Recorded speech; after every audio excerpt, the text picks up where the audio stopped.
आजच्या माझा अवतार पाहून जरा तुम्ही चकित झाला असाल. ही आहे हिमाचलची टोपी.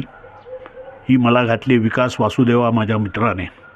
हा विकास जो आहे तो मूळचा शिमल्याचा आणि काम करतोय पंजाबमध्ये द हिंदू या वर्तमानपत्रासाठी. आणि त्याच्याबरोबर अर्थातच चर्चा होती आणि तो हे किसान आंदोलन जे आहे ते कवर करतोय. त्यामुळे मग त्याने मला ही टोपी दिली. म्हटलं आज ही टोपी घालूनच कार्यक्रम करूया. तर नमस्कार, द सुनील तांबे शोमध्ये आपलं स्वागत आहे. आज मी चर्चा करणार आहे किसान आंदोलन आणि शेतमालाला दिल्या जाणाऱ्या किंवा जाहीर केल्या जाणाऱ्या किमान आधारभूत किमतीची.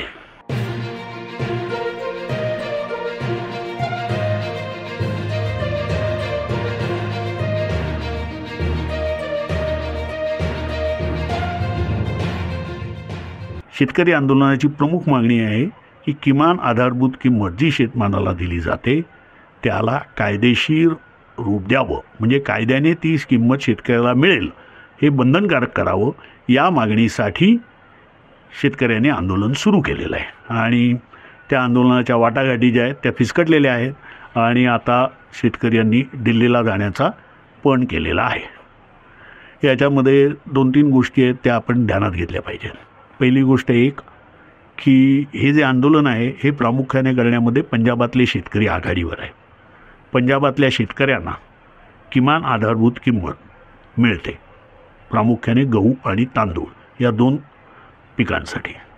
आणि त्याच्यासाठी एक नीट यंत्रणाही आहे. ती किमान आधारभूत किमतीने त्याची खरेदी करायची. त्यानंतर ती खरेदी केलेले जो काही माल असतो तो याच्यामध्ये मोजून वजनं वगैरे करून तो गुदामांमध्ये किंवा रेल्वेच्या वाघिणींमध्ये पाठवून तो पाठवणे, म्हणजे त्याची पाठवणी करणे. त्याच्याबरोबर शेतकऱ्यांना त्याचे पैसे ताबडतोब 1 किंवा 2 दिवसामध्ये त्यांच्या नावावरती ट्रान्सफर होतील अशा प्रकारे मिळणं अतिशय उत्तम यंत्रणा पंजाबमध्ये कार्यरत आहे.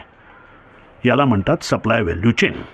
ही सप्लाय व्हॅल्यू चेन साधारणपणे उभारण्यामध्ये लालबहादूर शास्त्री यांनी पुढाकार घेतलेला होता आणि त्यांनीच म्हणजे जी गव्हाचं आपण त्यावेळेला दुष्काळ होता आणि त्यावेळेला गव्हाची किंवा याची आयात करणं, म्हणजे आपली त्यावेळेला इकॉनॉमी अशी होती, अर्थव्यवस्था अशी होती की अमेरिकेवरनं रोज एक जहाज सुटायचं. त्या जहाजामध्ये मिलो किंवा तत्सम धान्य होतं. ते आलं तरच इकडच्या लोकांना, गरीब लोकांना खायला मिळेल अशी परिस्थिती होती. ही परिस्थिती बदलावी याच्यासाठी काय करायचं, तर याच्यासाठी प्रयत्न करणं गरजेचं होतं. कारण त्यावेळेला असा अहवालच दिलेला होता लोकांचं असं होतं की हे एवढं संकट भीषण आहे की काही लाख लोक भूक बळी पडतील भारतामध्ये. म्हणजे एहरलिच नावाचा एक जीवशास्त्रज्ञ होता, पॉल एहरलिच. त्याचं एक पुस्तक होतं त्यावेळेला, पॉप्युलेशन बॉम्ब नावाचं. आणि त्याने असं म्हटलेलं होतं त्याच्यामध्ये की मला अजून असा कोणी माणूस भेटलेला नाही की जो असं हे करू शकेल की भारतामध्ये किंवा अन्य देशामध्ये काही लाख लोक भूक बळी पडतील, परंतु आणि त्यामुळे हे असं होणारच असं त्या पॉल एहरलिचने त्याच्या पुस्तकात म्हटलेलं होतं. आणि ते पुस्तक खूप गाजलं होतं त्यावेळेला. परंतु पॉल एहरलिचला तेव्हा माहिती नव्हतं की त्याच वेळेला हे होते नॉर्मन बोरलॉग नावाचे जे शास्त्रज्ञ होते ते मेक्सिकोमध्ये गव्हाच्या बुटक्या वाणावरती काम करत होते. आणि हे बुटकं त्यांच्याशी आपले आत्ता ज्यांना भारतरत्न देण्यात आलं त्या MS स्वामीनाथन यांनी संपर्क साधलेला होता.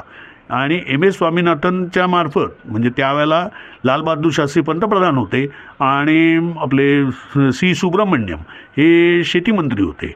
आणि सी सुब्रमण्यम यांनी यांच्या MS स्वामीनाथन यांच्यामार्फत नॉर्मन बोरलॉग यांच्याशी संपर्क साधलेला होता. आणि ती एक नवी गव्हाची जात जी अधिक उत्पादन देईल आणि तिच्यावरती रोग कमी पडतील अशा प्रकारची जी जात शोधून काढलेली आहे तिचं भारतीयकरण करणं, म्हणजे तिला कस्टमाइज करायचं, हे काम जे होतं ते स्वामीनाथन यांच्या सल्ल्या म्हणण्यापेक्षा ते इन्व्हॉल्वड होते, ते सक्रिय सहभाग होत होता त्यांचा.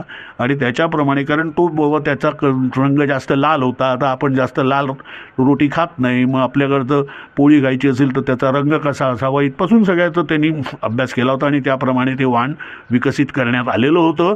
आणि काही हजार सॅपलिंग्स म्हणजे रोपं घेऊन मेक्सिकोवरनं विमानं इकडे निघालेली होती भारताकडे. आणि याची त्या पॉल एहरलिचला काही कल्पना नव्हती आणि त्याचं पुस्तक प्रसिद्ध झालं, ते गाजलं. परंतु त्याच वेळेला या इकडे एक मोठा प्रोजेक्ट, ज्याला असं म्हणू प्रकल्प, अतिशय महत्त्वाकांक्षी प्रकल्प इकडे सुरू होता भारतामध्ये. आणि त्याचे नायक होते लाल बहादूर शास्त्री आणि त्यांचे सेनानी होते सी सुब्रमण्यम. आणि अर्थातच त्यांचा प्रमुख शिलेदार जे होते ते होते MS स्वामीनाथन. आणि तेव्हा मग आता समजा आपण ही इकडची ही आणली, म्हणजे गव्हाची वेगळी जात आपण आणलेली आहे, तर त्याचं ही वेगळं असतं, म्हणजे त्याचं तंत्रज्ञान आहे, हे तंत्रज्ञानही वेगळं आहे. ती आपण नेहमीच गव्हाची शेती करतो तशी ही शेती करता येणार नाही. मग त्यासाठी काय करायचं, तर त्यासाठी या नवं वाण जे आहे ते कसं लावायचं याचं ट्रेनिंग, याचं प्रशिक्षण शेतकऱ्यांना द्यायला लागेल. आणि मग ते प्रशिक्षण देण्याची जबाबदारी कोणाची, तर त्याच्यासाठी सी सुब्रमण्यम यांनी अर्थात MS स्वामीनाथनच्याच सल्ल्याने कृषी विस्तार कार्यक्रम तयार केला, कृषी विस्तार विभाग तयार केला, ज्याला ॲग्रिकल्चर एक्सटेन्शन डिपार्टमेंट म्हणतो. आज जवळपास प्रत्येक राज्यामध्ये ॲग्रिकल्चर एक्सटेन्शन डिपार्टमेंट आहे, केंद्र सरकारचंही आहे. हा कृषी विस्तार विभाग त्यावेळेला सी सुब्रमण्यम यांनी स्थापन केला. कारण आणि ते जे काम होतं, ही टेक्नॉलॉजी, नव्या वाणाची टेक्नॉलॉजी शेतकऱ्यांपर्यंत पोचवायची, हे काम पंजाब ॲग्रिकल्चर युनिव्हर्सिटीला देण्यात आलं. त्याच्या एवढ्यावरतीच नाही, त्याच्याशिवाय ही समजा आपल्याला म्हणजे शेतकऱ्यांना काहीतरी इन्सेंटिव्ह तर दिला पाहिजे ना हे लावायला, म्हणजे ही नवीन वाण लावायला. तर त्यावेळेला आपल्या सी सुब्रमण्यम यांनी ॲग्रिकल्चर प्राईस कमिशन, कृषीमूल्य आयोगाची स्थापना केली, की या आयोगाने वेगवेगळ्या शेतमालाच्या ज्या किमती आहे, म्हणजे ज्याला आपण असं म्हणू MSP किंवा किमान आधारभूत किंमत निश्चित करायची बघा. आणि ती किमान आधारभूत किंमत निश्चित कोण करणार, कृषी मूल्य आयोग. आणि त्या दराने खरेदी कोणी करायची, तर सरकारने. मग सरकारने कशी खरेदी करायची, त्यासाठी भारतीय अन्न महामंडळाची स्थापना सी सुब्रमण्यम यांनी केली. म्हणजे बघा की केवळ ते नवीन वाण आणलं असं नाही, त्याच्याबरोबर वेगवेगळ्या संस्थांची उभारणी लाल बहादूर शास्त्री आणि MS स्वामीनाथन वगैरे या सगळ्यांनी आपले सी सुब्रमण्यम, MS स्वामीनाथन यांनी ही सगळी उभारणी केली. आणि त्याच्यामधून आपल्याकडे जी गव्हाचं उत्पादन वाढलं, त्याच्यामुळे गव्हाचं उत्पादन वाढलं. आणि यांना कल्पना नव्हती किती वाढेल. इतकं प्रचंड गव्हाचं उत्पादन झालं की त्यावेळेला एप्रिल महिन्यामध्ये पंजाबमध्ये सगळ्या शाळा बंद ठेवाव्या लागल्या, कारण शाळांमध्ये शाळा या गव्हाची कोठारं बनल्या. त्यावेळेला ही पण आपल्याकडे म्हणजे एवढी कल्पना नव्हती एवढं उत्पादन येईल. आणि याला म्हणतात हरित क्रांती. या हरित क्रांतीमुळे आपण अन्नधान्याबाबत स्वयंपूर्ण झालो. आणि ही किमया कोणाची आहे, जशी सरकारी धोरणाची आहे तशी शेतकऱ्यांनी केलेल्या अपरिमित कष्टाचीही आहे. आणि त्यामुळे MSP ही अशी लागू झाली. हा इतिहास बऱ्याच लोकांना माहिती नसतो. आणि हा खरा तर आपला आधुनिक भारताचा इतिहास आहे. कारण तो जो गहू, त्याच्यामुळे ते हरित क्रांती झाली म्हणून दक्षिणेपर्यंत सगळीकडे लोक गहू खायला लागले. नाही तर इव्हन महाराष्ट्रात तरी मी मुंबईतही आमच्याकडे गहू खात नव्हतो, आम्ही प्रामुख्याने भातच खात होतो त्यावेळेला 60च्या दशकात. हे गहू महागच होता गावागावात. आजही तो गहू जो पोचलाय महाराष्ट्रामध्ये, सगळेजण पोळ्या खायला लागलेत, त्याचं महत्त्वाचं कारणच मुळी इकडे झालेली हरित क्रांती आहे पंजाब आणि हरियाणामध्ये. तर ती जी क्रांती घडवली आणि त्याच्याही हे सगळी ज्याला असं म्हणतो भारताची टेस्ट, म्हणजे संपूर्ण धोरणामुळेच म्हणजे आपली अन्नसंस्कृतीच बदलली, खाद्यसंस्कृती बदलली अख्ख्या देशाची. त्याच्यामुळे हे जे घडलं त्याच्यामध्ये मिनिमम सपोर्ट प्राईस किंवा शेतमालाला देण्यात येणारी किमान आधारभूत किंमत कारणीभूत आहे. हे आपण एक पहिली गोष्ट ध्यानात घेतली पाहिजे.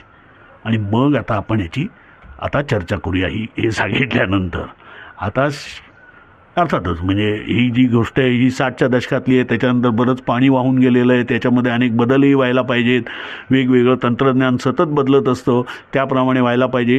हे सगळं नाही झालं तरी पण आज पंजाबमध्ये जवळपास म्हणजे 99% जमीन ही ओलिताखाली आहे.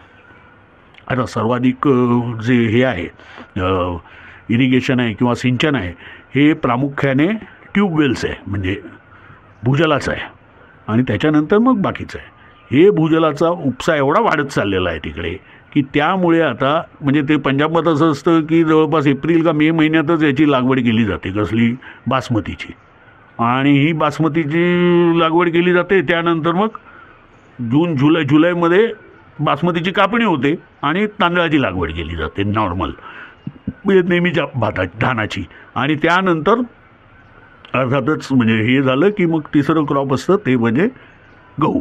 याच्याशिवाय अर्थातच मेजर म्हणजे बटाटाही होतो, मकाई होतो, मालवासारखा प्रदेश आहे तिकडे कापूसही होतो. परंतु प्रामुख्याने पंजाबी शेतकऱ्याचं जे काही उत्पन्न आहे हे प्रामुख्याने त्याचं जे गणित आहे ते म्हणजे तांदूळ आणि गहू यांना मिळणारी किमान आधारभूत किंमत याच्यावरती त्याचं सगळं आर्थिक जीवन अवलंबून आहे. आता असं झालेलं आहे की ही खूप उपसा केल्यामुळे पंजाबमध्ये आता हे मिळतात पैसे, त्यांना चांगले मिळत असतात, परंतु शेतकऱ्याला चांगले पैसे म्हणजे त्या शेतकऱ्याने पोटापुरतंच का पाहावं असाही एक मुद्दा आहेच. म्हणजे समजा मी एखादी बेकरी टाकली तर मी 10 बेकऱ्या टाकू शकतो, पण तुम्ही 10 एकर जमीन माझी असेल आणि ती 10 एकर जमीन कसली मी तर आता पुढच्या वेळेला मला पाहिजे ना, मला 20 एकर करता आली पाहिजे. तर तसा काही स्कोप शेतीमध्ये नाही आहे, कारण आपण कमाल जमीनदारांना कायदा आणलेला आहे आणि त्यामुळे मला काही एवढी शेती घेता येत नाही. आता ही जी आहे, आता मग मी काय करतो तर मी एका शेतीतनं जास्तीत जास्त उत्पन्न काढण्याचा प्रयत्न करतो आणि मग मी पंजाबमध्ये तर ते वर्षाला साधारणपणे 3 ते 4 पिकं पंजाबात घेतली जात असतात आणि यामुळे अर्थातच भूजलाची लेवल म्हणजे ज्याला ग्राउंड वॉटर लेवल म्हणतो, भूजलाची पातळी खोल जात चाललेली आहे आणि त्यामुळे तिकडे क्रॉप डायव्हर्सिफिकेशन किंवा आता पीक बदल करण्याची गरज आहे आणि यासाठी त्यांना सांगितलं जातं की तुम्ही तांदूळ लावू नका. त्यानंतर यासाठीच म्हणजे आता त्यांना जे मिळते संरक्षण किमान आधारभूत किमतीचं ते काढून घ्यावं यासाठी 3 कृषी कायदे केंद्र सरकारने आणले. 3 कृषी कायदे केंद्र सरकारने आणले म्हणजे काय केलं, त्याच्यामध्ये असं होतं की प्रायव्हेट पार्टी म्हणजे खाजगी लोक हे विकत घेऊ शकतील आणि मग त्याचं एक चांगलं चित्र रंगवण्यात आलं. मुद्दा त्यातला असा होता की खाजगी लोक परंतु मग MSPने ते विकत घेतील याची गॅरंटी काय. ही मोदी की गॅरंटी वगैरे बोलबडायला सोपं आहे, परंतु याची गॅरंटी नव्हती ना की तुम्ही MSPने ते खरेदी कराल. तुम्ही आम्हाला जेव्हा सांगताय पंजाबातल्या शेतकऱ्याला की बाबा तू आता गहू नको, तांदूळ नको लावू, तू जास्त पाणी खातोय तर तू दुसरं पीक लाव, पीक बदल कर, अमुक कर ढमुक कर, पण तो केव्हा करेल, जेव्हा त्याला पैसे मिळतील तेव्हा करेल. पैसे मिळत असतील तर शेतकरी सगळं काही शिकतात. महाराष्ट्रातल्या शेतकऱ्यांना काय टोमॅटो लावता येत होते का, नाही, पण टोमॅटोचं तंत्रज्ञान काही इकडच्या कृषी विद्यापीठाने शिकवलेलं नाही आहे कोणाला. शेतकरी आपोआप शिकलेत कारण पैसे मिळतात म्हणतात तर लोक शिकतात सगळं तंत्रज्ञान वगैरे, त्यासाठी त्यांना कसली गरज नसते शाळांची. तर असा मुद्दा आहे आणि म्हणून पंजाबातले शेतकरी, कारण त्यांना ह्या पीक बदलाचा जो मोठा प्रचंड दडपण त्यांच्यावरती आलेला आहे आणि त्यांच्यावरती ज्या कारवाया होत आहेत त्यामुळे ते असं म्हणतात की आम्हाला याची हमी द्या, MSP कायद्याने बंधनकारक करा. ती मागणी म्हणूनच आहे. मग तुम्ही क्रॉप डायव्हर्सिफिकेशन करा ना, काहीच आमचं अडचण नाही असं त्यांचं म्हणणं आहे. या मागणीच्या म्हणजे याच्यासाठी ते कृषी कायदे आणण्यात आले. बरं, हे कृषी कायदे आणताना पण एक गंमत बघा, कृषी कायदे हे लागू करण्यात आले ते अध्यादेश आणण्यात आला, अतिशय गरज होती म्हणून अध्यादेश काढला. अध्यादेश काढल्यानंतर काय झालं, शेतकऱ्यांनी आंदोलन सुरू केलं. हे आंदोलन जवळपास 1 वर्ष चाललं. आता हा अध्यादेश आणला, त्या अध्यादेशाचं रूपांतर याच्यामध्ये करायचं कायद्यामध्ये, त्याच्यासाठी संसदेमध्ये बिल मांडण्यात आलं. एवढा मोठा विषय की जो लाखो शेतकऱ्यांच्या जीवनावरती परिणाम करणार आहे, त्या अध्यादेशावरती 1 मिनिटाचीही चर्चा मोदी आणि शहा या दुक्कलीने होऊ दिली नाही संसदेत. कसली मोदीची गॅरंटी म्हणताय तुम्ही? एवढा मोठा प्रश्न आणि त्याची चर्चा नको, मग लोकशाही आहे कशाला? एवढ्या लाखो शेतकऱ्यांवरती परिणाम होणार आहे त्याची चर्चाच नाही, ही चर्चा होऊ दिली नाही. त्यानंतर 1 वर्ष आंदोलन चाललं. त्या आंदोलकांना खालिस्तानी ठरवण्यात आलं, देशद्रोही ठरवण्यात आलं, दहशतवादी ठरवण्यात आलं, नाही ते करण्यात आलं. तरी पण ते आंदोलन अतिशय शिस्तबद्ध चाललं. त्यांना बदनाम करण्याचा प्रयत्न केला, त्यांना चिरडून टाकण्याचा प्रयत्न केला, कशालाही त्यांनी दाद दिली नाही. आणि म्हणून मग ते आंदोलन आहे म्हटल्यानंतर मग शेवटी केंद्र सरकारने ते 3 कायदे मागे घेण्याची घोषणा केली. लक्षात घ्या, हे 3 कायदे मागे घ्यायचे म्हणजे संसदेतून निर्णय घ्यावा लागतो. त्यावेळी 1 मिनिटाचीही चर्चा केंद्र सरकारने संसदेच्या दोन्ही सभागृहात होऊ दिली नाही. म्हणजे कोणत्याही परिस्थितीत मोदी नावाच्या माणसावरती अजिबात टीका होऊ नये, धोरणांवरती अजिबात नाही, अशा कडेकोट बंदोबस्त यांनी केलेला आहे. आणि याच माणसाने जाहीर केलेलं होतं मी शेतकऱ्यांचं उत्पन्न दुप्पट करेन. त्याच्यातनं काहीच घडलं नाही. बरं, हे कायदे मागे घेत असताना त्यांनी संयुक्त किसान मोर्चाला आश्वासन काय दिलं होतं की MSP बाबत आम्ही काहीतरी निर्णय घेऊ, MSP कायदेशीर करण्याच्या बाबतीत आम्ही कोणता तरी निर्णय घेऊ. 1 वर्ष होतं ना झालं, म्हणजे जवळपास 21ला ते आंदोलन, मग 22-23 1.5 वर्ष त्याच्यामध्ये गेला. 1 वर्ष तर आंदोलनच चालू होतं. त्यानंतर 23चं 1 वर्ष गेलं, केंद्र सरकारने काहीही केलं नाही. जी समिती नेमली MSP बाबत विचार करायला, त्यांनी काही निर्णय घे, म्हणजे ते त्याच्यामध्ये सगळे ते कायदा करणारेच लोक होते, म्हणजे शेतकऱ्यांचा कोणता प्रतिनिधीच नव्हता. हा जो चावटपणा आहे, त्या 1 वर्षानंतर मग शेतकरी जेव्हा पुन्हा रस्त्यावरती यायचं ठरवलं, शेतकऱ्यांनी आंदोलन करायचं ठरवलं, त्यावेळेला सगळा गोदी मीडिया पुन्हा यांना देशद्रोही ठरवायला लागला. आणि मग ते शेतकरी येत आहेत म्हटलं तर त्या बॅरिकेड्स उभारा. बॅरिकेड्स म्हणजे साध्या बॅरिकेड्स नाहीत, तर रस्ते अडवणाऱ्या. मग त्याच्यामध्ये म्हणजे शत्रू येतो ना, तेव्हा जसं खंदक खडा, काटेरी कुंपणं लावा, खिळे ठोका, या प्रकार सुरू केला आहे कुणी, केंद्र सरकारने आणि त्यांच्या जोडीला राज्य सरकारांनी, म्हणजे हरियाणाने हे सुरू केलं. हा अतिशय म्हणजे इतका म्हणजे खरं तर ही लोकशाहीची चेष्टा आहे. कोणाचाही आंदोलन करणं हा त्याचा लोकशाहीचा मध्ये हक्क असतो, आणि ते शांततामय आंदोलन करतात. तर तुम्ही त्यांच्यावरती ड्रोनने अश्रुधुराच्या नळकांड्या काय फोडल्या जात आहेत आणि काय म्हणजे हे जे बघतोय आपण बातम्या, त्या किळसवाण्या आहेत. याच्याबद्दल त्यांनी काहीच केलं नाही. त्याच्यामध्ये त्यांच्या ज्या कोणत्या मागण्या आहेत, त्याच्यामध्ये एक मनरेगाच्या तरतूद वाढवावी, कामं वाढवावी, ही एक मागणी आहे. त्यानंतर ही जी किरीला जे हे झालं, म्हणजे त्या शेतकरी आंदोलकांवरती ज्यांनी गाड्या घातल्या आणि माणसं मारली, त्याच्यावरती निर्णय घ्यावा वगैरे वगैरे, अशा अनेक मागण्या त्यांच्या आहेत. परंतु यापैकी कशावरही त्यांनी चर्चा केलेली नाही. आणि आता MSPवरती गाड्या आणलेला आहे. आता त्या MSPची चर्चा जरा तपशिलाने करूया. अशोक गुलाटी म्हणून एक ग्रस्त आहेत, आणि ते शेती अर्थतज्ञ आहेत, आणि ते ज्याला आपण असं म्हणतो international institute of policy making वगैरे या स्वरूपाची काहीतरी ती आहे. त्याचे ते डायरेक्टर होते भारतातल्या भागाचे, म्हणजे भारतीय विभागाचे. आणि आता ते नंतर ते ॲग्रिकल्चर प्राईस कमिशनवरती ते अध्यक्ष म्हणून त्यांनी काम केलेले अतिशय नाणावलेले कृषी अर्थतज्ञ आहेत. आणि त्यांनी एक गोष्ट मान्य केली की शेतकऱ्यांचं उत्पन्न वाढलं पाहिजे.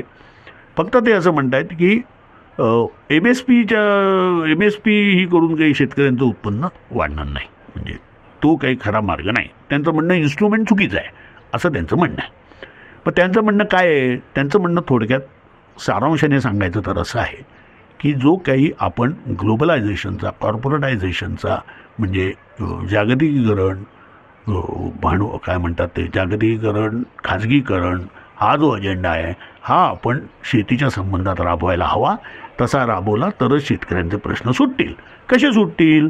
तर शेतकरी आज जी काही गहू तांदूळाची शेती करतायत, गहू तांदूळाला किती भाव मिळतो? ते काही जास्त त्याला पैसे मिळत नसतात. मग शेतकऱ्यांना पैसे कशातनं जास्त मिळतात? तर हाय व्हॅल्यू क्रॉप्समधनं जास्त पैसे मिळतात. हाय व्हॅल्यू क्रॉप्स म्हणजे कोणती? उदाहरणार्थ ब्रोकोली, फ्लॉवर, कोबी, त्यानंतर वेगवेगळ्या अशा भाज्या, फळं, ही हाय व्हॅल्यू क्रॉप्स आहेत. म्हणजे हापूस आंब्याला कसा दर मिळतो तसा तो अशी हाय व्हॅल्यू क्रॉपची शेती शेतकऱ्यांनी करायला हवी. पंजाबातल्या शेतकऱ्यांनी हाय व्हॅल्यू क्रॉपची शेती करायला पाहिजे. त्यांनी कशाला गहू तांदूळामध्ये अडकून राहायचं? गहू तांदूळातनं किती पैसे मिळणार आहेत? तेव्हा त्यांनी हाय व्हॅल्यू क्रॉपची शेती करावी. त्याच्यासाठी सरकारने त्यांना उत्तेजन द्यावं. दुसरा त्यांचा असा मुद्दा आहे की शेतकरी MSPसाठी का, त्यांचं म्हणणं काय आहे? कारण ते काय म्हणतात त्याला, बाजारपेठेचे समर्थक आहेत. त्यामुळे ते असं म्हणतात की कोणत्याही शेतमालाची किंमत किंवा कुठच्याही वस्तूची किंमत कशी निश्चित होते? तर मागणी आणि पुरवठा हे ती किंमत निश्चित करतात. तर मागणी आणि पुरवठा किंमत निश्चित करतात, तर मग इथे सरकारने हस्तक्षेप केला की मग ते सगळं हे होईल, विस्कटेल. मग आता शेतकऱ्याला मग पैसे मिळायचे असेल तर शेतकऱ्याने काय करायचं? तर शेतकऱ्याला अंदाज आला पाहिजे की 3 महिन्यानंतर तो आत्ता जो ते पीक लावतोय त्याची 3 महिन्यानंतर किंमत काय असेल हे शेतकऱ्याला आधी कळलं पाहिजे. तर तो ठरवेल कशी लावायची ती, कोणतं पीक घ्यायचं. आता हे कसं कळेल? तर कमोडिटी एक्सचेंज त्याच्यासाठी हवी. कमोडिटी एक्सचेंज म्हणजे काय? तर साधारणपणे प्रत्येक तिकडे शेतकरी एक म्हणजे तिकडे व्यापारी हे करत असतात, कॉन्ट्रॅक्ट करत असतात, आणि शेतकरी कॉन्ट्रॅक्ट करत असतात. म्हणजे काय असतं की बाबा 3 महिन्यानंतर मला 10 टन तांदूळ हवा आहे, तर मी ती आत्ताच बघतो, मी आत्ताच मागणी नोंदवून ठेवतो. आता मी एवढी मागणी नोंदवली, तसं एक्सचेंजवरती सगळेजण मागण्या नोंदवतात आणि मग त्याच्यामधनं त्याची किती किंमत आहे, मागणी करणारे किती आहेत आणि हे किती आहे, याच्याप्रमाणे ती किंमत ठरते. आणि मग बाबा दर महिन्याचं कॉन्ट्रॅक्ट असतं, तर 3 महिन्याचं कॉन्ट्रॅक्ट काय आहे, तर ती किंमत वर खाली होत असते. याच्यामध्ये एक गोष्ट अनुसूद आहे की, आणि त्यांचं म्हणणं असं, शेतकऱ्यांनी ते तिकडे विकावं ना, म्हणजे सोयाबीनचे शेतकरी काही जण ते विकत असतात. आता हे असं करावं, तर तसं केलं तर शेतकऱ्यांना कळेल व 3 महिन्यानंतर तांदळाची, गव्हाची, अमक्याची ढमक्याची, सोयाबीनची, मक्याची किंमत किती आहे, मग मी आत्ता लावावा की न लावावा याचा निर्णय त्याला घेता येईल. कारण किती हे, कारण डिमांड सप्लाय सगळी एकत्र येते त्या एक्सचेंजमध्ये, त्यामुळे मला कळू शकतं, असा त्यांचा दावा आहे. आणि याच्यासाठी हे जे आहे, शरद पवारांचं सरकार होतं, त्यानंतर वाजपेयींचं सरकार होतं, त्यानंतर पुन्हा शरद पवारांचं, म्हणजे शरद पवार हे होते कृषी मंत्री, शरद पवारांचं सरकार म्हणजे शरद पवार कृषी मंत्री होते, त्याच्या अगोदर वाजपेयींचं सरकार होतं, त्यानंतर शरद पवार कृषी मंत्री होते. तेव्हापासून हे काय कमोडिटी एक्सचेंज भारतामध्ये रुजवण्याचे प्रयत्न सुरू आहेत, परंतु ते अजून काही टेक ऑफ घेता आलेला नाही. मोदी सरकारनेच घोषणा केली होती, एक नेशन एक मार्केट. तसं बाबा सगळ्यांचं शेतमालाचं एकच मार्केट असेल, तुम्ही टन म्हणजे जसा शेअर मार्केटवरती तुम्ही व्यवहार करता तसा तुम्ही कम्प्युटरद्वारे भारतातल्या कोणत्याही मार्केटमधून कोणतीही वस्तू कोणताही शेतमाल खरेदी करू शकाल. असे काही फॅन्सी आयडियाज ज्या आहेत ना, या आणण्यात आल्या, परंतु त्या कशाचाही पाड लागला नाही. याचं एक महत्त्वाचं कारण असं आहे की आपल्याकडे 88% शेतकरी जवळपास हे मार्जिनल फार्मर्स आहेत, म्हणजे ज्यांच्याकडे 3 हेक्टरपेक्षा कमी शेती आहे, जास्तीत जास्त 3 हेक्टर, हे 88%पेक्षा कमी आहेत. असे शेतकरी हे याच्यात कसे जातील, त्या कमोडिटी एक्सचेंजमध्ये हे करायला, कॉन्ट्रॅक्ट करायला, हे शक्यच नाही आहे. पण ही साधी बाब ही पॉलिसी मेकर्स जे आहेत ते ध्यानी घेत नाहीत, आणि मग ते कमोडिटी मार्केट हे करण्यासाठी काय काय करायचं याच्यासाठी प्रचंड खर्च करण्यात आला, कमोडिटी मार्केट पॉप्युलर करण्यासाठी. म्हणजे MCS, NCDEX वगैरे वगैरे ही जी सगळी आहेत, हे बरेच आहेत, नॅशनल स्पॉट एक्सचेंज वगैरे वगैरे, हे सगळं पॉप्युलर करण्यासाठी नको तेवढा खर्च करण्यात आला, परंतु ते काही घडून आलेलं नाही. म्हणजे मी त्यावेळेला रॉयटर्समध्ये याचं कव्हर करत होतो, काय कमोडिटी मार्केटच कव्हर करत होतो, त्यामुळे ते मला जास्त चांगल्या प्रकारे माहिती आहे. मी त्या तपशिलात फार जात नाही. मुद्दा असा की अशोक गुलाटी यांचं म्हणणं त्याच्यासाठी ही अशी इन्स्ट्रुमेंट्स हवीत की ज्याच्यामुळे कमोडिटी एक्सचेंजच्या सारखी, ज्याच्यामुळे शेतकऱ्यांना कळेल भाव किती आहे तो आम्ही देऊ. तिसरा त्यांचा मुद्दा असा आहे की ही हाय व्हॅल्यू ॲग्रिकल्चर करा. म्हणजे त्यांचं म्हणणं काय, मग आता हाय व्हॅल्यू ॲग्रिकल्चर करायचं, त्यांचं म्हणणं पंजाबच्या शेतकऱ्यांनी हाय व्हॅल्यू ॲग्रिकल्चर, कोणत्याही शेतकऱ्यांनी हाय व्हॅल्यू ॲग्रिकल्चर करावं. याचा साधा अर्थ असा होतो की गहू तांदूळ यासारखी शेती आहे ही आपण करायची गरज नाही. भारताने काय करावं, तर भारताने गहू ऑस्ट्रेलियाकडनं किंवा अमेरिकेकडनं घ्यावा विकत, काय मिळतो आहे ना, मग त्यांच्याकडे जास्त उत्पादन आहे, आपण कशाला त्याच्यामध्ये हे खर्च करायचा आणि वेळ घालवायचा. त्यानंतर आपण तांदूळ असेल तर थायलंड आपली तांदळाची गरज भागवू शकतो, व्हिएतनाम भागवू शकतो, आपण त्यांच्याकडनं घेऊया. अन्नधान्याबाबत स्वयंपूर्ण असणं हे काही ग्लोबलायझेशनमध्ये गरजेचं नाही आहे. ग्लोबलायझेशनमध्ये काय असणार, काही कंपन्या फक्त कारचंच उत्पादन करतील, काही कंपन्या फक्त मग काही देश कारच बनवतील, काही देश कम्प्युटर बनवतील, काही देश सॉफ्टवेअर बनवतील, काही देश काय ती IC सर्किट्स किंवा अमकं ढमकं आहे तेवढंच बनवतील. पण त्यांनी ते बनवावं, त्यांनी हे बाकीच्या गोष्टी विकत घ्याव्यात. याला म्हणतात ग्लोबलायझेशन. तर हे जे ग्लोबलायझेशन आहे ते मुळात आपल्याकडच्या शेतकऱ्याच्या विरोधी कसं जातं आहे हे समजून घेतलं पाहिजे. कारण याच्यामध्ये असं होणार आहे की हे जे बहुसंख्य शेतकरी जे आहेत हे कोरडवाहू आहे. या कोरडवाहू शेतकऱ्यांना त्यांना जो मिनिमम सपोर्ट प्राईस असते ती पण मिळत नाही. म्हणजे आता हे बघा, माझ्याकडे आता आकडेच आहेत सगळे. हां बघा, 1 ऑक्टोबर म्हणजे 2023च्या ज्या आधारभूत किमती आहेत डाळींच्या त्या बघा किती आहेत. आपण सगळेजण डाळी खातो ना, आपल्या जेवणामध्ये डाळ असतेच. अमेरिकेतल्या लोकांच्या जेवणात डाळ नसते, इंग्लंडमधल्या फ्रान्समधल्या लोकांच्या जेवणात डाळ नसते. आपण डाळ खाणारे आहोत. आपण प्रोटीन्स त्याच्यातनं, प्रोटीन्सची मोठी गरज आपली डाळीतनं भागते. डाळीच्या किमती काय होत्या, तुरीची 2023 सालची आधारभूत किंमत होती 60,000 रुपये प्रति क्विंटल. चण्याची ही तुरीची किंमत 1 ऑक्टोबर ते 30 ऑक्टोबर या काळात भारतातल्या एकाही राज्यातल्या एकाही शेतकऱ्याला मिळालेली नाही. चण्याची किमान आधारभूत किंमत 2023 साली होती 5,335 रुपये प्रति क्विंटल. 1 ऑक्टोबर ते 30 ऑक्टोबर या काळात ही किंमत भारतातल्या एकाही शेतकऱ्याला मिळाली नाही. उडीद याची आधारभूत किंमत होती उडदाची, उडीद डाळीची 6,950 रुपये प्रति क्विंटल. भारतातल्या एकाही शेतकऱ्याला या काळामध्ये म्हणजे 1 ऑक्टोबर ते 31 ऑक्टोबर या काळामध्ये ही किंमत मिळालेली नाही. मुगाची किंमत आता हे तिकडे पंजाबमध्ये सांगतात मूग लावा तांदळाच्या ऐवजी, मूग लवकर येतं, त्याचे चांगले पैसे मिळतात. म्हणजे किती मुगाची आधारभूत किंमत किती आहे?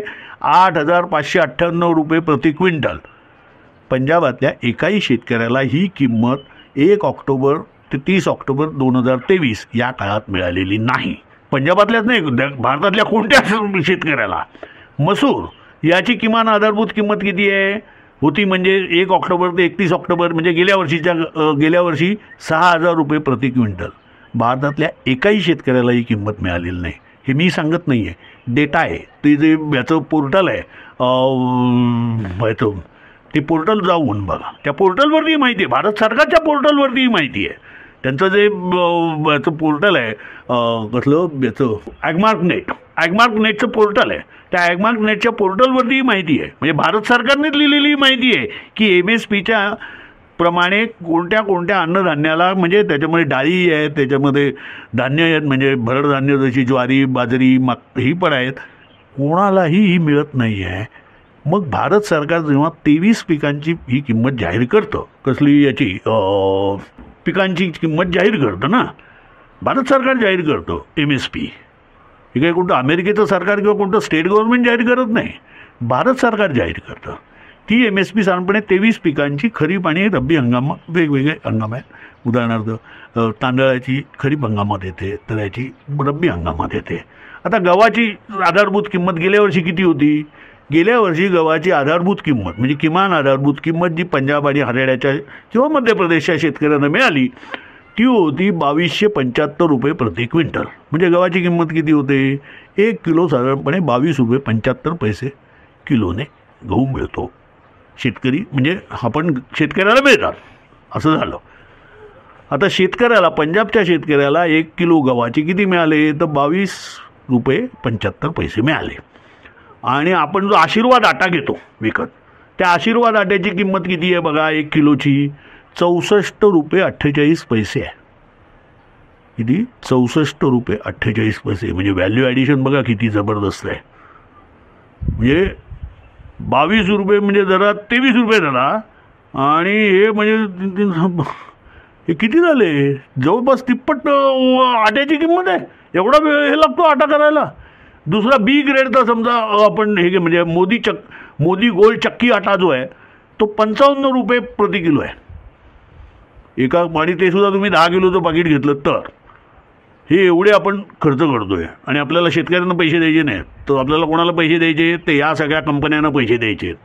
मोदी गोल्ड चक्की आटावाला किंवा आशीर्वाद आटावाला किंवा आणखीन कोणता आटावाला असेल तो.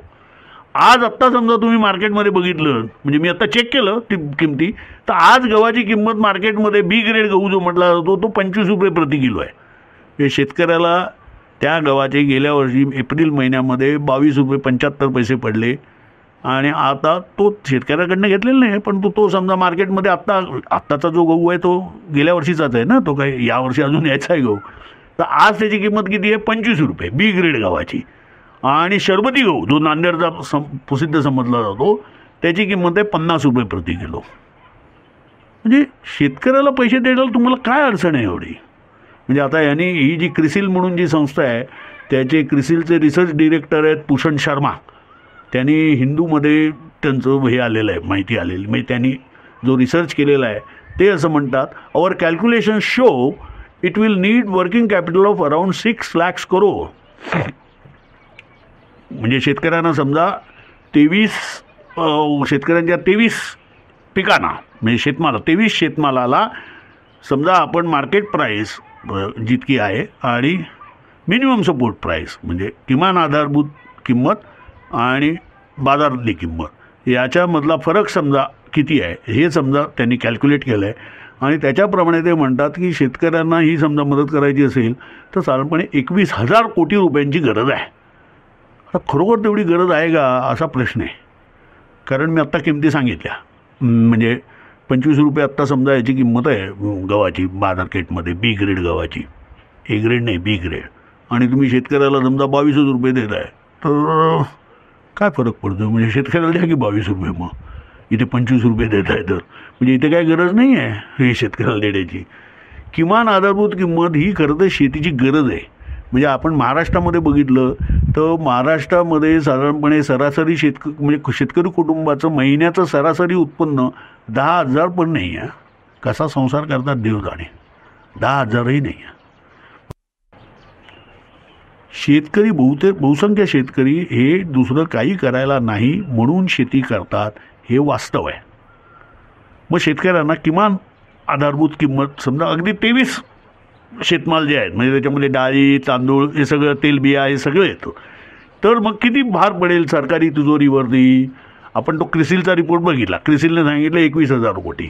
तेव्हा मी यांना विचारलं, आपल्या नीरज हातेकरांना. नीरज हातेकर हे आहेत काय आपले अर्थशास्त्राचे प्राध्यापकही होते. ते आता अजीज प्रेमजी विद्यापीठामध्ये शिकवतात. त्याच्या अगोदर मुंबई विद्यापीठात होते. मुंबई विद्यापीठात अर्थशास्त्र विभागाचे ते प्रमुखही होते.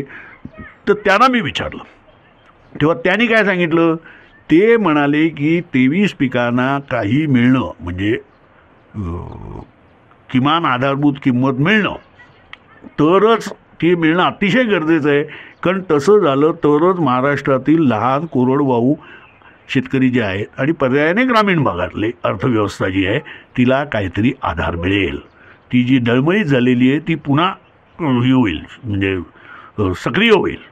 कारण त्याच्यामुळे तेलबिया, ज्वारी, बाजरी या सगळ्या पिकांना चांगला भाव मिळाला तर लोक त्याच्यामध्ये पैसे इन्व्हेस्ट करतील ना, तरच लोक पैसे इन्व्हेस्ट करतील. ते लोक शेतीमध्ये केव्हा पैसे टाकतील? जेव्हा पैसे मिळतात त्याच्यातून तेव्हाच ते गुंतवणूक करतील ना. आता करत नाहीत. कारण त्याच्यातून मी आत्ता सांगितलं ना, आत्ता हे दिलं तुम्हाला की आपली तूर, उडीद, चणा, मसूर, मूग, कोणत्याही पिकाला भारतामध्ये किमान आधारभूत किंमत मिळालेली नाही आहे. ही समजा मिळाली तर हे जे शेतकरी आहेत ते अधिक इन्व्हेस्ट करतील आणि अधिक उत्पादन घेतील ना, तुरीचं वगैरे सगळ्याचं. आणि हे करायला किती खर्च येईल? मग पीक रचनाही बदलता येईल. तो प्रश्नही म्हणजे पंजाबातला प्रश्नही तसा सुटतो. एकदा आम्ही तुम्हाला किमान आधारभूत किंमत देतो असं म्हटल्यानंतर शेतकरी काही करतील, मग कोणतंही तुम्ही म्हणाल ते पीक लावतील. ते नीरज हातेकर म्हणतायत की शेतकऱ्यांना 23 शेतकऱ्यांच्या 23 शेतमालाला समजा मिनिमम सपोर्ट प्राईस म्हणजे किमान आधारभूत किंमत द्यायची झाली तर सरकारी तिजोरीवरती साधारणपणे 30 ते 40,000 कोटींचा भार पडेल. आणि त्यांचं पुढचं म्हणणं असं की बिघडतं कुठे याच्यामध्ये? समजा आपण उद्योगांना 1,00,000 कोटी रुपये प्रोडक्शन लिंक इन्सेंटिव्ह म्हणून देतो आणि त्याच्यातनं आधी काय लागतंय घंटा, असं ते म्हणतात. मी नाही म्हणत आहे, पण ते खरं आहे. एवढं करून कोणता आपल्याकडचा बेरोजगारीचा प्रश्न सुटला आहे? शेती समजा प्रॉफिटेबल झाली, शेती नफ्यामध्ये चालायला लागली तर इकडं केवढ्या मोठ्या प्रमाणावरती उद्योगाला संधी मिळेल, काय म्हणायचं, ऊर्जित अवस्था येईल. कारण प्रचंड मागणी तयार होईल ना ग्रामीण भागातनं प्रत्येक उत्पादनाला. मग का नाही खर्च करायचा? याचं कारण मी म्हटलं जे अशोक गुलाटी सांगतायत ते, की आपल्या देशाची प्रायोरिटी आज आपल्या लोकांची क्रयशक्ती वाढवणं ही नाहीच आहे. आपल्या देशाची प्रायोरिटी आज प्रामुख्याने फॉरेन डायरेक्ट इन्व्हेस्टमेंट अट्रॅक्ट करणं, थेट भांडवल गुंतवणूक म्हणजे ही परदेशी भांडवलाला आकर्षित करणं, ही आज आपली याला आपण आज प्राधान्य देतो. आणि त्याच्यामुळे ते जे काय शेती असेल तर शेती अशी करून टाका की ती ग्लोबलायझेशन म्हणजे जागतिकीकरण, खाजगीकरण, उदारीकरण ह्याच्यामध्ये शेतीलाही बसवा आणि त्याच्यातून शेतकऱ्यांचेही प्रश्न सुटतील, आबाद होईल, अशा प्रकारची मांडणी गुलाटीसारखे करतायत. परंतु नीरज हातेकर किंवा यांच्यासारखी लोक ही वेगळ्या प्रकारची मांडणी करतायत. एक अडचण अशी आहे, एक शरद जोशींच्या नंतर अशा प्रकारे शेतीच्या संबंधामध्ये कृषी अर्थव्यवस्थेवरती नीट मांडणी करणारे, त्याचं धोरण ठरवणारे, याच्यासाठी जो काही एक थिंक टँक लागतो, जसं म्हणजे गुलाटी आहेत ते. म्हणजे मी काही बाजाराची अर्थव्यवस्थेचा विरोधक असलो किंवा तरी पण मी काय तो विरोधक असलो म्हणजे क्रिटिक आहे, टीकाकार आहे, पण त्या सगळ्या लोकांची तोंड बंद केली पाहिजे असं मला वाटत नाही. कारण त्याच्यातही एक तथ्य आहे आणि त्याच्यातली काही तथ्य आपण घेतली पाहिजे. तसं डावी किंवा शेतकरी किंवा ज्याला आपण असं म्हणू लोककेंद्रित जी अर्थव्यवस्था कशी असावी, कोणत्या प्रकारे शेतकऱ्यांचे प्रश्न सुटतील, याच्यावरती शेतकरी म्हणून असे काही अभ्यास करणारे गट हवेत. तर अशा प्रकारचा कोणताही थिंक टँक महाराष्ट्रात नाही आहे किंवा देशपातळीवरही नाही आहे. ही अतिशय खेदजनक बाब आहे. आणि त्याच्यामुळे असं झालेलं आहे की केंद्र सरकार त्यांना जशी लहर येतो त्याप्रमाणे ते कायदे करतात आणि शेती आणि शेतकऱ्यांचे प्रश्न तर काही सुटत नाहीत. आणि आज जे काही आंदोलन सुरू आहे त्या आंदोलनाला आपण सगळे आपला बोलका पाठिंबा देतो, ही चांगली गोष्ट आहे. परंतु त्याच्यामधून मुद्दा असतो धोरणांचा. ती धोरणं बदलण्यासाठी कोणती राजकीय शक्ती उभी करणार आपण, आणि त्याच्यात ती धोरणं बदलायची झाली तर त्याचा तपशील, मग तो कायदा बिदा हे सगळं ठरवायला पाहिजे ना. तर त्याच्यासाठी एक थिंक टँक किंवा अशा प्रकारचे अभ्यास गट तयार करायलाही हवेत. त्यामुळे शेतकरी आंदोलनामधून आपण ह्या अनेक गोष्टी शिकण्याची गरज आहे. धन्यवाद. आपल्याला एपिसोड कसा वाटला हे कमेंट बॉक्समध्ये अवश्य लिहा आणि हिंदी जर्नल या चॅनलला शेअरही करा, तो सबस्क्राईबही करा आणि सगळ्यात महत्त्वाचं म्हणजे आर्थिक मदतही द्या. स्वतंत्र पत्रकारितेला त्याची खूप खूप गरज आहे.